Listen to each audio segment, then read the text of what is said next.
সংসার থেকে সবাই চলে যায়, 2-4 দিনের জন্য সবাই কাঁদে, একজন চিরকালের জন্য কাঁদে, মা। ধানবাদে একটা জেলাতে আমি গান করতে গিয়েছিলাম, যে বাড়িতে বাসা ছিলাম 3 দিন কীর্তন হচ্ছিল আমার সেখানে, আজ থেকে 5 বছর আগে। সবাই যাচ্ছে কীর্তন শুনতে, কিন্তু ওই মাটি যাচ্ছে না। আমি জিজ্ঞেস করলাম, মাসিমা আপনি বসে আছেন কেন, যাচ্ছেন না কেন? আপনাকে তো 3 দিন ধরে দরজাতে দেখছি। উনি চোখের জল ফেলছেন। কেন, কি হয়েছে আপনার? বাবা, আমার 2টি ছেলে, একটা ছেলে বাড়িতে দেখতে পাচ্ছ, আর যেটা ছোট না, যেখানে নামযজ্ঞ কীর্তন হচ্ছে সেই জায়গাটা পুরনো দেওয়াল ছিল। আমার ছেলে ওখানে খেলা করছিল, দেওয়াল চাপা পড়ে ওখানে শেষ হয়ে গেছে। ওই জন্য আমি যে মা, ওইখানটাতে গেলে আমার বুকটা মুচড়ে ওঠে। এখান থেকে শুনি আমি যেতে পারি না। আমি অবাক হয়ে গেলাম। বাড়ির সবাই নতুন জামা কাপড় পরছে, সবাই কীর্তন শুনতে যাচ্ছে, কিন্তু বৃদ্ধা মা ওখানে বসে বসে কখন ছেলে মারা গেছে তার জন্য চিন্তা করছি। বাবা, সংসারে সবাই চলে যায়, সবাই কিন্তু 2-4 দিনের জন্য কাঁদে, মা চিরকালের জন্য কাঁদে। আপনাদের কাছে নিবেদন রইল, সংসারে মাকে ভক্তি করুন, মাকে ভালোবাসুন, বৃদ্ধ পিতাকে ভালোবাসুন। বাবাকে যদি ভালোবাসতে পারেন, বৃদ্ধ বাবাকে, বৃদ্ধা মাকে, সংসার দিনের পর দিন ফুলে। আমাদের বিচারটা স্বার্থপরের মতো। আপনি কম বয়সের মেয়ে, বিয়ে হলো ভদ্রলোকের ছেলের সঙ্গে, ভদ্রলোক বয়স্ক মানুষ, যখন বিয়ে হয়ে তুমি নতুন বাড়িতে গেলে, তখন শ্বশুরমশাই কি বললো, আমার লক্ষ্মী এলো গো, আমার মা এলো গো। তাহলে যে আপনাকে মা এলো বলে একটা দান দিলেন, আদর করে কাছে টেনে নিলেন, সে তো তোমার সন্তান। তো তুমি মা হয়ে যদি খেতে না দিলে, তুমি তো কলঙ্কিনী হয়ে গেলে। তোমার মা নামটা তোমার কলঙ্কের জায়গায় ঢুকে গেল। কেমন মা আপনি? কথাগুলো বিচার করবেন আপনারা। সংসার থেকে যখন পুরুষ মানুষ কাজে যায়, স্ত্রী বলে সবজি নাই, আসার সময় হাটে সবজিগুলো নিয়ে এসো। মেয়ে বলে একটা ঘড়ি দেবার কথা ছিল, বাবা আজকে নিয়ে আসবে। ছেলে বলে মোবাইলটা খারাপ হয়ে গেছে, দোকানে দেওয়া আছে, বাবা নিয়ে আসবে। সবাই বলে এনো সে এনো, একজন শুধু বলে মা। কি বলে? সাবধানে যাস আর সময় মতো খেয়ে নিস। পৃথিবীতে কে বলতে পারে আপনি যাকে খেতে দিলেন না সে শুভাকাঙ্ক্ষী হয়ে বসে রইল বাড়ি, তিনি মা। আমি সবার কাছে নিবেদন রাখবো, সংসারে স্ত্রী এবং মা দুজনকে সমান ব্যবহার করুন। স্ত্রীকে যেমন সম্মান দেবেন, মাকে সেরকম দিন। প্রশ্ন করবেন কেন? একজন রক্তের বাণ বই দিয়ে, প্রাণ বিসর্জন দিয়ে তোমাকে পৃথিবীর আলো দেখিয়েছে, আর একজন নিজের মা বাবা আত্মীয় স্বজনকে ছেড়ে তোমার পাশে এসে দাঁড়িয়েছে। দুজন সমান, এদের দুজনকে সমান চোখে দেখুন। আজকে সমাজে কীর্তন শুনে কি লাভ আছে যদি আসল জায়গাটাকে ঠিক রাখতে না পারলেন? এখানে কীর্তন শুনে গেলেন, বাড়িতে গিয়ে বৃদ্ধ শ্বশুরকে আপনি খেতে দিলেন না। কীর্তন শুনে আপনার কি লাভ আছে? আপনার তো বেকার বসলেন। আপনি কি শিখলেন এখানে এসে? আপনার বিবেক তৈরি হলো না, আপনার মনুষ্যত্ব তৈরি হলো না। তবে কীর্তন শুনে কি লাভ আছে? এরই নাম কীর্তন। এখনই আপনারা হাসছিলেন, আনন্দ করছিলেন, কিন্তু ভক্তি এবং প্রেম যদি মানুষকে দেওয়া যায়, মানুষ স্থির হয়ে যায়। আজ আমি কতগুলো প্রেমের কথা বলবো, একটু মন দিয়ে শুনবেন। বাড়িতে যে মা বড় বড় মাছের পিস রান্না করেছে, সবার পাতে বড় বড় দিয়েছে, শেষে নিজের পাতে একটা ছোট নিয়েছে, এই তো মা। যে তোমাকে সব দিয়ে দিল, নিজে নেবার রাতে কিছু নিল না। এর দিকে তাকান, ছোট থেকে সব করেছে। তুমি যখন মায়ের পেটে ছিলে, কত দেবতার মন্দিরে কেঁদে কেঁদে বলেছে, একটি সন্তানের মা যদি হতে পারি, আমি ধনী হতে চাই না, আমি সন্তানের মা হতে চাই। যার জন্য পৃথিবীর মুখ দেখলে তুমি সেই মানুষটাকে পুজো করো। দুর্গার অষ্টমীর সময় উপবাস করে দুর্গার মন্দিরে পুষ্পাঞ্জলি দিতে যাচ্ছ, নিজের মা খেতে পায় না, বাবা ভালো কাপড় পায় না, আর পুষ্পাঞ্জলি দিতে যাইছো। মা যেন বলতে চাইছে, আসবি না আমার কাছে? কেন?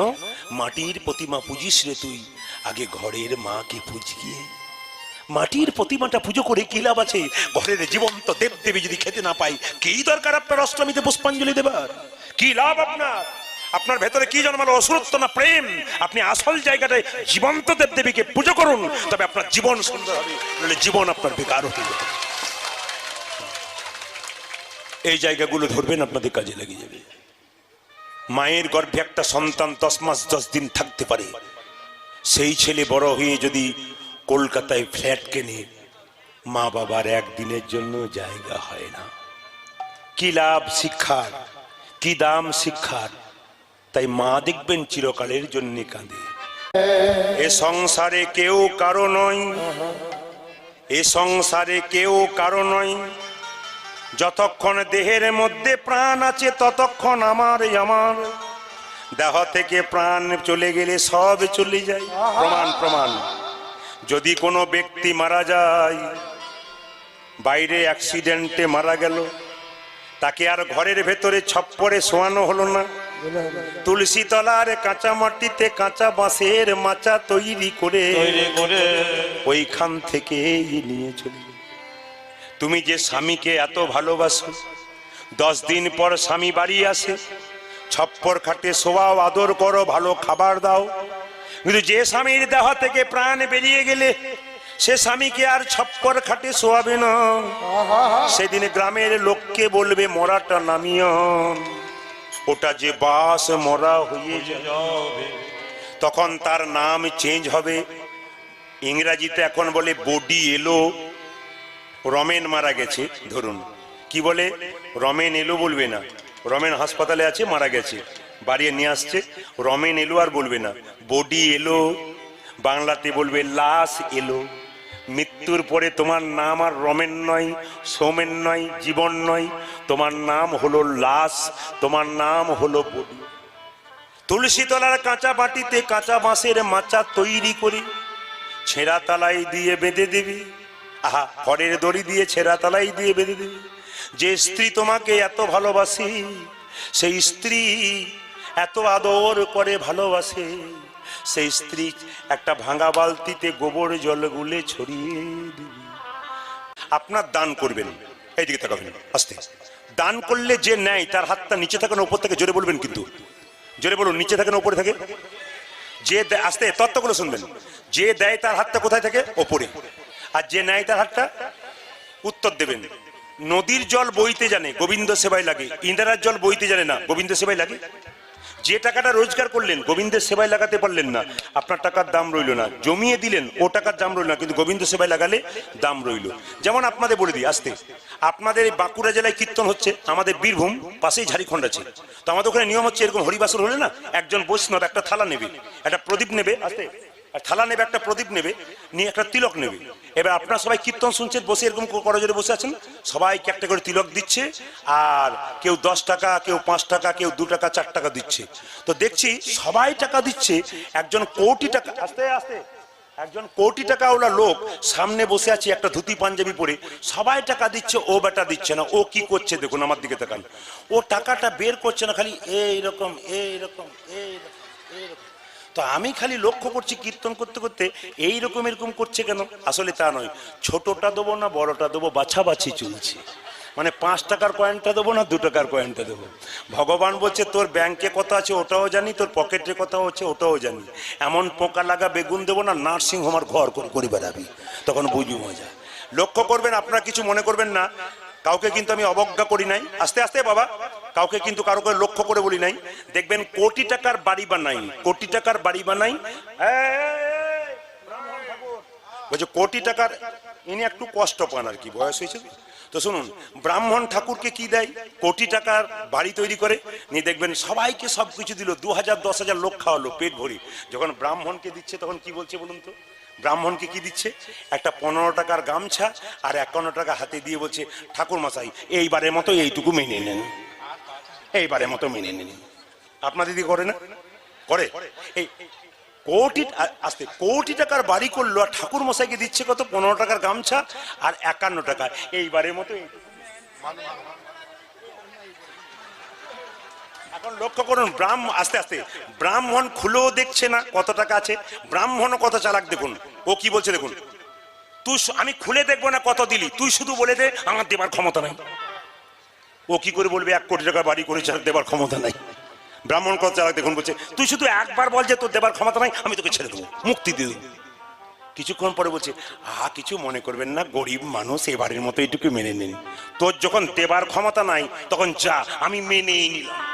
ব্রাহ্মণ ঠাকুর ঘর চলে গেল। 3 দিন পরে ছেলের গলাতে কফ জমে গেল। এ নার্সিংহোম, ও নার্সিংহোম করে 50,000 টাকা চলে গেল। ব্রাহ্মণকে কত দিল? 15 টাকার 51 টাকা। কত হয় এবারে হিসাব করে দেখুন। আপনাদের কাছে নিবেদন রইল, এইটাই আমাদের ভুল।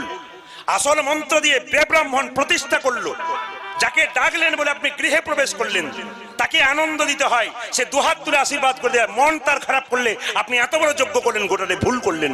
ওই ব্রাহ্মণ ঠাকুরকে আপনি দান করুন। কেন? উনি কষ্ট করে আপনার দরজাতে এসেছেন, সুন্দর সুন্দর মন্ত্রপুত করে আপনার বাড়িটাকে পবিত্র করছে, ওনার দিকে আপনাকে তাকাতে হবে। উনি যেন খুশিতে বাড়ি যান। এত দিচ্ছেন লোককে, ওনাকে দেন আনন্দ ভরে, উনি আরো দুহাত ভরে আশীর্বাদ করে। আর যদি না দেন তাহলে ছেলের গলায় কফ জমতে শুরু করে দেবে। এবার আপনার বিচার করুন কি করবেন। এইবার লক্ষ্য করুন মায়েরা, দানের কথা যখন বললাম তখন ছোট করে আপনাদের বলি, দান করবেন কাকে? ভিখারি এসে বললো, মা 4 দিন খাই নাই, চাল দাও। চাল দিলেন, মদ খেয়ে নিল। কোন বৈষ্ণব এলো, মা ভিক্ষা দাও, আপনি ভিক্ষা দিলেন। বাড়িতে গিয়ে 3টে ইট পেতে একটু প্রসাদ তৈরি করে ভগবানের চরণে দিয়ে বলল, হে গোবিন্দ, এটা আমার নয়, যে দিয়েছে তার সংসারের যেন মঙ্গল হয়ে যায়। এই জন্য কাকে দেবেন? আস্তে কাকে দেবেন? বৈষ্ণবকে দেবেন। ভালো জায়গায় দান করবেন, সৎ পাত্রে। আমাকে বলে, প্রদীপ বাবু বহু জায়গায় কীর্তন করতে যাচ্ছেন, একটু আমার সৎ পাত্র আছে, একটু ভালো মেয়ে দেখবেন তো। আমি জিজ্ঞেস করি, আচ্ছা দাদা সৎ পাত্র মানে বুঝলাম না। বলছে 40,000 টাকা বেতন পাই আর 20,000 টাকা এদিক ওদিক, ওটা 1 নম্বর না 2 নম্বর? জোরে বলুন। পাকা 2 নম্বর। তাহলে সৎ পাত্র হলো না অসৎ পাত্র হলো? সৎ পাত্র। আবার দেখবেন আমরা ছেলে মেয়ের বিয়ে দিই, কি লিখি? শুভ বিবাহ। দেখুন বিচার করে শুভ বিবাহ লিখি। আচ্ছা বিবাহটা শুভ?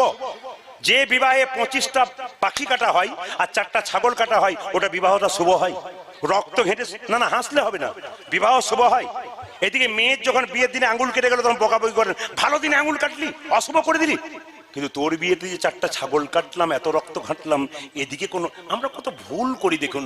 এই ভুলগুলোকে ঠিক করে নিতে হবে, তবে সমাজ ঠিক থাকবে। জেনে নিন আপনারা, বৈষ্ণবকে দান করবেন, মেয়ের বিয়ে দেবেন, ছেলের বিয়ে দেবেন, 7 দিন আগে বৈষ্ণবকে সেবা করান। বৈষ্ণব সেবা করার পর যদি খাবারে লবণও হয়ে যায়, জিজ্ঞেস করবেন, বাবা খাবার কেমন হলো? উনি বলবেন, খাবার বলতে নেই মা, প্রসাদ দারুণ হয়েছে, অমৃত হয়েছে, আশীর্বাদ দিলাম তোর মেয়ের বিয়েতে, তোর মেয়ের স্মৃতির সিঁদুর যেন দীর্ঘায়ু হয়ে যায়। কিন্তু যে ভগবানকে দেয় নাই, লাল গাড়িতে 4 চাকা গাড়িতে চেপে এলে খেতে এলো, 2000 টাকার প্রেজেন্টেশন দিল, খেয়ে যখন বাড়ি যাচ্ছে জিজ্ঞেস করছে, দাদা কেমন খেলেন? পোলাওটা তো ভালো হয়েছিল, বাদামগুলো পোড়া পোড়া হয়েছিল।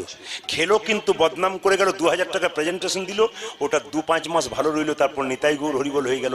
আর বৈষ্ণব যে প্রেজেন্টেশনটা দিল, ওটা আপনার মেয়ের জীবনে নিতাই গৌর হরিবল বলে সারা জীবন। এই জায়গাগুলো ধরতে হবে। আমরা কত ভুল করি দেখুন। আর একটা জায়গার কথা ভাবুন তো, যে জায়গায় গেলে এটা দেখা যায়, যে জায়গায় গেলে দেখা যায়, কোথায় বলুন তো? রেডি করেছো? কোথায় গেলে আপনারা বলবেন, কিন্তু কোথায় গেলে? আচ্ছা এইটা দেখবেন, এক জায়গাতে গিয়ে কি বলা হয় দেখুন, হাতে যাহা বলিব, জোরে জোরে জোরে, যাহা বলিব, যাহা বলিব, সত্য বলিব, সত্য বলিব, সত্য ছাড়া, সত্য ছাড়া, মিথ্যা, মিথ্যা বলিব, বলিব না। দেখছেন কত চালাক? জোরে বলতে হবে, মিথ্যা বলিব না, মিথ্যা বলিব। অনেকবার গিয়েছে তো, দেখেছেন কেমন চালাক পাটি, কিন্তু না বলছে। আচ্ছা এটা কোথায় বলা হয় বলুন তো? জোরে বলুন। বাবারে দেখছি আপনাদের সবার যাওয়া আছে নাকি, মাঝে মাঝে যান কোথায়। আচ্ছা আচ্ছা আচ্ছা আচ্ছা, এই লাল কাপড়টার ভেতরে কি থাকে বলুন তো? ওটাও খুলে না, ওটাও খুলে দেখেছেন? এক জায়গাতে বললাম, বলুন তো দাদা লাল কাপড়টার ভেতরে কিছু থাকে, কি থাকে? তখন বুঝে যন্ত্র টন্ত্রটা কিছু হবে বোধ হয়, মানে উনি জানেনই না। তবে বলে রাখি, দান দেবেন কিন্তু নাম দেবেন না, একথা মাথায় রাখবেন। যে দান দিয়ে অহংকার করে বলে আমি দিয়েছিলাম, অহংকার জন্মায়। ভগবানের খাতায় দেবেন, নাম দেবেন না। আমার বাড়ি হচ্ছে বীরভূম, যদি তারাপীঠ যান, একচক্রগ্রাম নিতাই ধাম, যদি ওখানে যান কোনদিন বেড়াতে, বিরাট মন্দির তৈরি হয়ে গেছে, 10 কিলোমিটার দূর থেকে দেখা যায়। ওই মন্দিরে আমরা একবার গান করতে গেছিলাম পাশের গ্রামে, তো জিজ্ঞেস করছিলাম ট্রাকে যারা মাল নিয়ে এসছে, ড্রাইভারকে বললাম, ভাই এত ইট এত পাথর কে দেয়? উনি নেমে বললেন, ড্রাইভার নেমে বললেন, বাবু বলেছে কারো কাছে নাম বলবি না, নাম বললে অহংকার জন্মাবে, ভগবানের খাতায় নাম দিলে আমার প্রেম ভক্তি জন্মাবে। যখনই নাম দেবেন তখন অহংকার জন্মাবে, আর প্রেম জন্মাবে কখন? যখন আপনি নাম দেবেন না। আবার আমাদের গ্রামে একটা দুর্গা মন্দির হচ্ছে নতুন, ওখানে একটা ছেলে ফ্যান দিয়েছে, তার মায়ের নাম রাজুবালা সরকার, মায়ের নামে ফ্যানটা দিয়েছে, ফ্যানের নিচে রাজুবালা সরকার লেখা আছে, ফ্যানও ঘুরছে রাজুবালা সরকারও ঘুরছে। শেষে একদিন ছেলে স্বপ্ন দেখছে, মা তুমি কেমন আছো? বলে ভালো নাই। ছেলেকে মা বলছে তুই কেমন আছিস? বলছে আমি একবারে ভালো নাই। মা তুমি কেন ভালো নাই? বলছে যেদিন থেকে ফ্যানটা দিয়েছিস সেদিন থেকে ঘুর ঘুর ঘুর ঘুর ঘুর। যখনই মারা গেল নহুষ রাজা, মৃত্যুর আগে নহুষ রাজা যজাতিকে বললেন, যজাতি কি এই দেখ আমি 3 হাত জায়গায় স্পর্শ করেছি। আকাশবাণী হলো, পুত্রের যদি থাকে হরিচরণে মতি, পুত্র যদি শেষে নরমের যজ্ঞ করতে পারে, তুই যদি আমার মৃত্যুর পরে নরমের যজ্ঞ করতে পারিস আমার আত্মা মুক্তি পাবে। ছেলেটা কেমন দেখুন, বাবার হাতে পা দুটোকে দিয়ে কেঁদে কেঁদে বলল, বাবা কথা দিলাম কি পিতার আদেশ যদি পালন না করিতে পারি, জ্বলন্ত অনলে আমার প্রাণ দিব ডারি।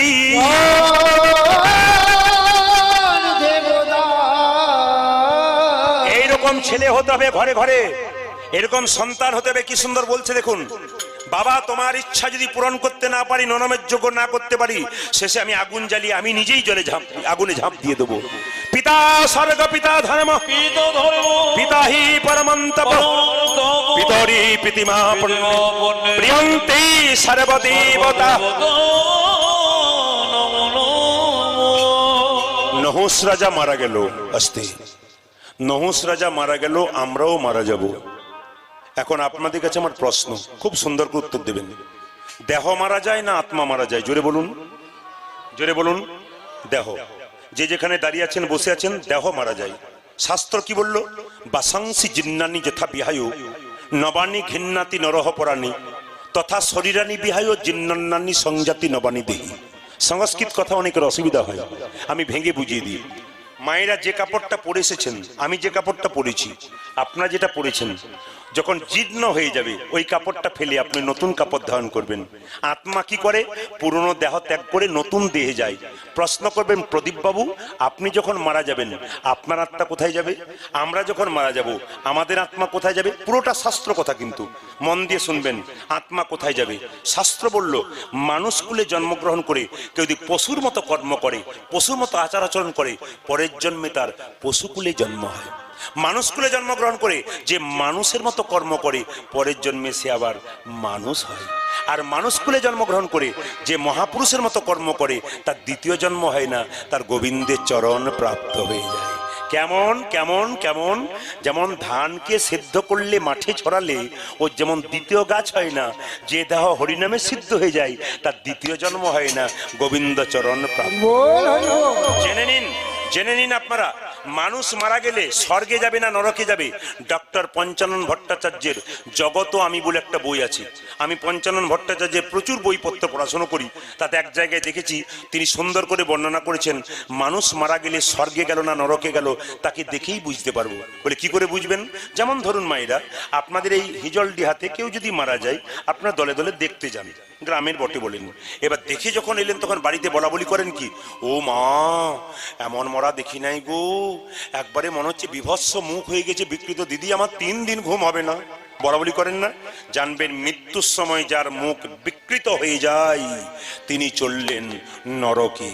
আর আপনারা বলেন না, মৃত্যুর সময় দেখে এলাম লোকটা মরে গেছে গো, যেন মরে নাই, ঘুমাচ্ছে, জানবেন ইনি যাচ্ছেন স্বর্গে। আপনি ভালো কর্ম করুন, আপনার মৃত্যুর সময় আপনি ঘুমাবেন।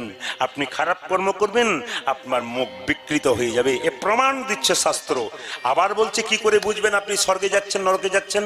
ডক্টর পঞ্চানন ভট্টাচার্য বললেন, এই গ্রাম থেকে যখন মাচাতে করে আপনাকে নিয়ে যাবে, বলো হরি হরি বল বলে শ্মশান ঘাটে, তখন কি করবে বলুন তো? তখন কোনো লোক বলবে, আহ লোকটা খুব কৃষ্ণ ভক্ত ছিল গো, ভালো মানুষ ছিল, জানবেন ইনি যাচ্ছেন স্বর্গে।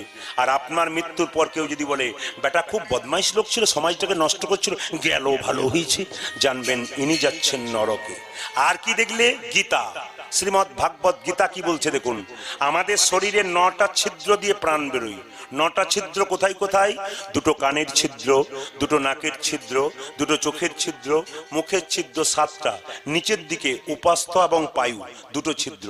এইবার বলছে এই 7টা ছিদ্র দিয়ে যদি প্রাণ বেরোয় আপনি স্বর্গে গেলেন, আর নিচের দুটো ছিদ্র দিয়ে যদি প্রাণ বেরোয় তাহলে আপনি নরকে গেলেন। কি করে বুঝবেন? আপনার মুখ দিয়ে প্রাণ বেরোলো, কোনো মানুষ হাঁ করে মরেছে, বুঝবেন মুখ দিয়ে প্রাণ গেল। কোনো মানুষ ভেলে আছে মানে তাকিয়ে আছে, ওর মুখ চোখ দিয়ে প্রাণ গেল। কোনো মানুষের কানগুলো দেখবেন, কানগুলো দেখবেন বড় হয়ে যায় মৃত্যুর সময়, ওর কান দিয়ে বেরিয়েছে। মুখটা হাঁ হয়, নাকগুলো ফুলে যায়, নাক দিয়ে বেরিয়েছে। পেছন দিয়ে বেরোলো কি করে বুঝবেন? মৃত্যুর সময় দেখবেন প্রস্রাব করে দেয় কিংবা পায়খানা করে দেয়, উনি নরকে চলে যায়, ওনার নিম্ন গতি হয়, এই দিকে গেলে ঊর্ধ্বগতি হয়। অনেক সময় দেখবেন কেউ মরবে আর চমকে চমকে ওঠে, ভয় খেয়ে খেয়ে। বাড়ির লোক বলে কি হলো কি হলো, তন্দ্রাচ্ছন্ন হয়ে বলে কে যেন আমায় ভয় খাওয়াচ্ছে। আসলে তা নয়, এত পাপ করেছে, যমরাজ বলছে আর তোকে দেরি করবো না, এবার তোকে নিয়ে যাব।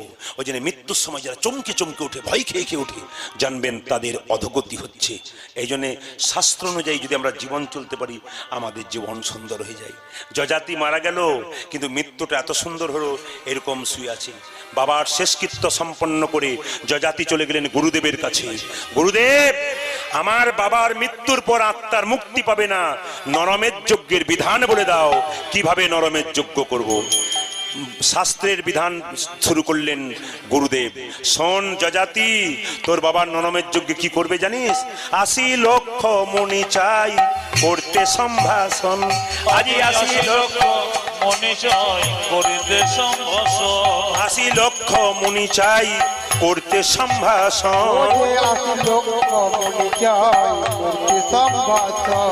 80 লক্ষ মুনি চাই করতে সম্ভাষণ। 80 লক্ষ মুনি চাই করতে সম্ভাষণ। ও যে পট্ট বস্ত্র দিয়ে সবারে করিবে বরণ। ও যে পট্ট বস্ত্র দিয়ে সবারে করিবে বরণ। ও যে পট্ট বস্ত্র দিয়ে সবারে করিবে বরণ। পট্ট বস্ত্র দিয়ে সবারে করিবে বরণ। স্বর্ণ থালা স্বর্ণ ঝাড়ি চাই মানিক অঙ্গুরি। স্বর্ণ থালা স্বর্ণ ঝাড়ি চাই মানিক অঙ্গুরি। স্বর্ণ থালা স্বর্ণ ঝাড়ি চাই মানিক অঙ্গুরি।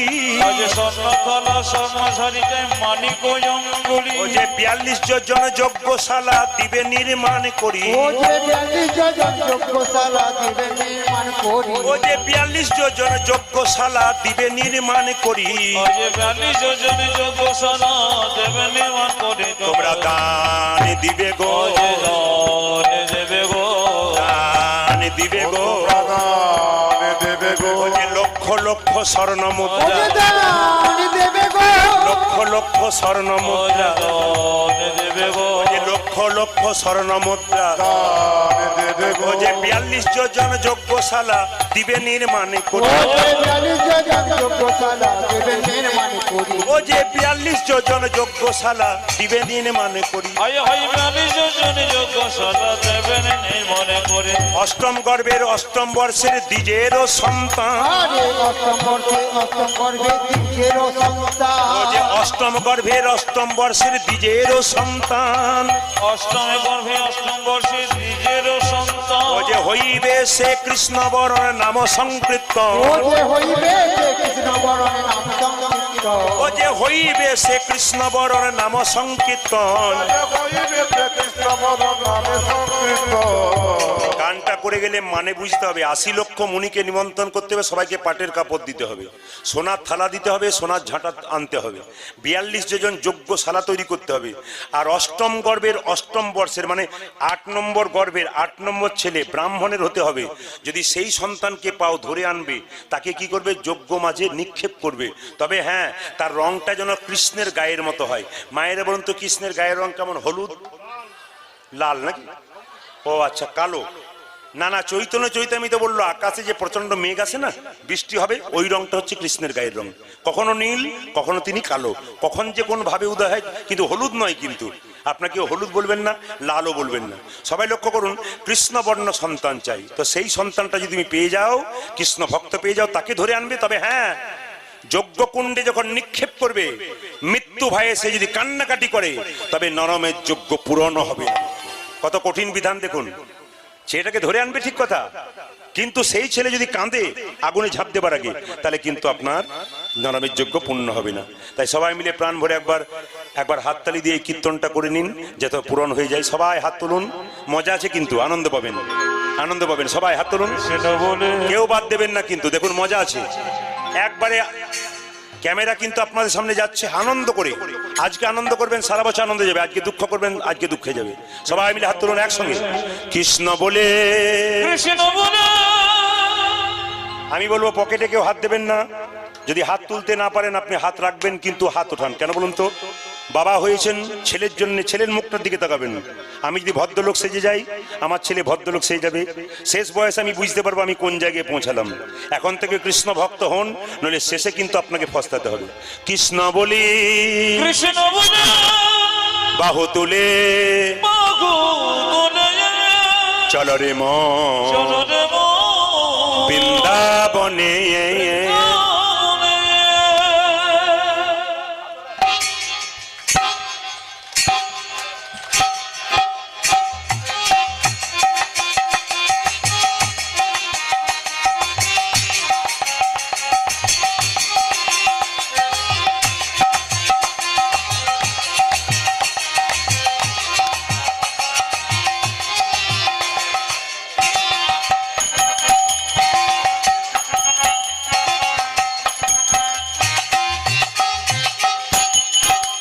দাঁড়ান, কালকে যেখানে ছিলাম ছাতের উপরে লোক বসে আছে, কোঠাতে বসে আছে।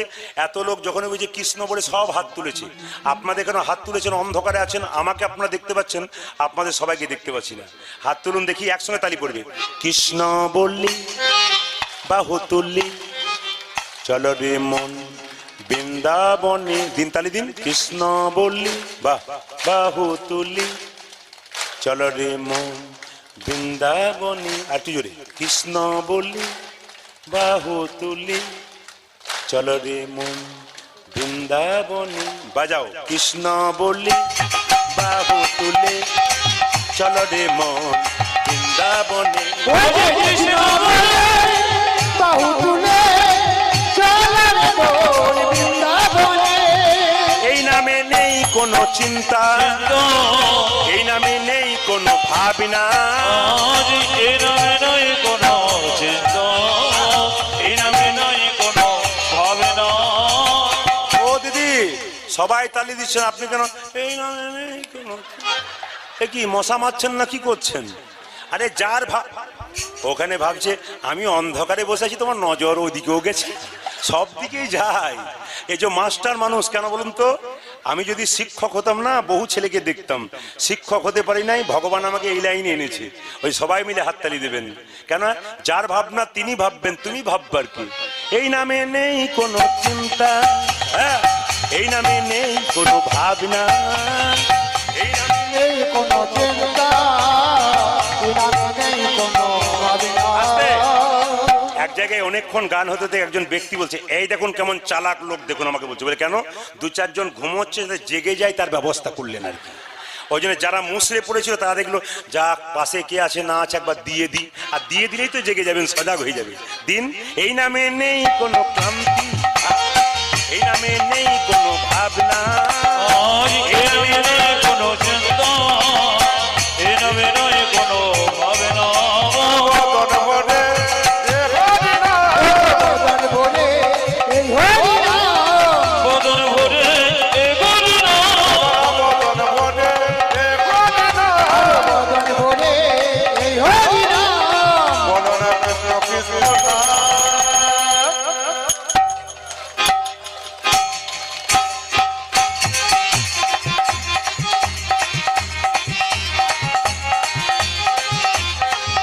উলধ্বনি।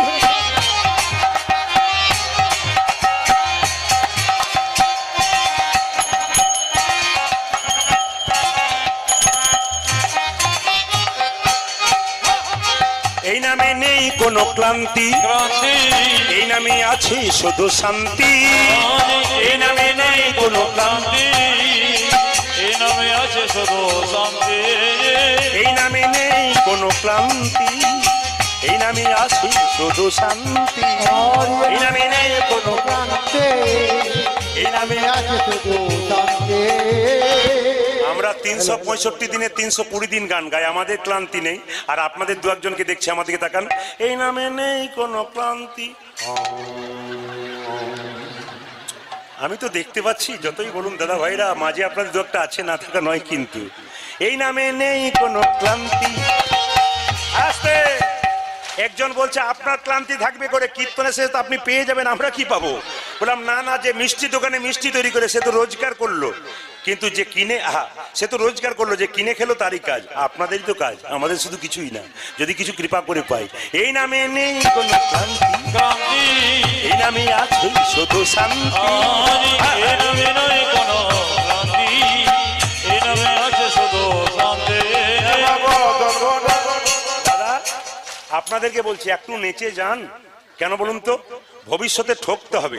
যদি না নাচেন না, বডির ফিটনেস আনফিট হয়ে যাবে। আপনি এতেও নাচবেন না, মোটর সাইকেলে যাবেন, ঘরে বসে বসে টিভি দেখবেন, তো আপনি তো সামনের দিকে বাড়বেন, কমবেন কি করে? এই জন্য কমাতে, যে অনেকে দেখবেন সকালবেলায় দেখবেন কি করে, এইরকম এরকম করে। জিজ্ঞেস করি কি করছেন, আর বলবেন না মর্নিং ওয়াক করছি। না না, কেউ দেখবেন পেটের জ্বালায় সকালবেলা থেকে ঘর থেকে বেরোই, আর দেখবেন কেউ হজম করবার জন্য বেরোই। আপনাকে হজম করার দরকার নাই, হরিনামে যদি নাচতে পারেন না, হজম তো হবে, তার সঙ্গে গোবিন্দের কৃপা পর্যন্ত হয়ে যাবে। এই নামে নেই কোনো ক্লান্তি, এই নামে আছে শুধু শান্তি। হরি বল। এই নামে নেই কোনো ক্লান্তি, এই নামে আছে শুধু শান্তি। মদন বনে মদন ভরে এই হরি নাম, বদন ভরে এ হরি নাম,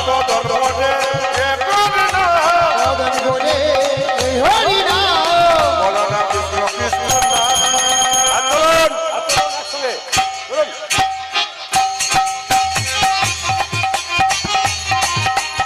ধ্বনি।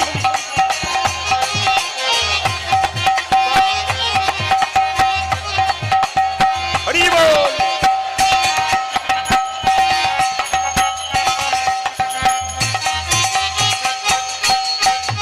এই নামে নেই কোনো দুঃখ, এই নামে আছে শুধু সুখ। এই নামে নেই কোনো দুঃখ, এই নামে আছে শুধু সুখ।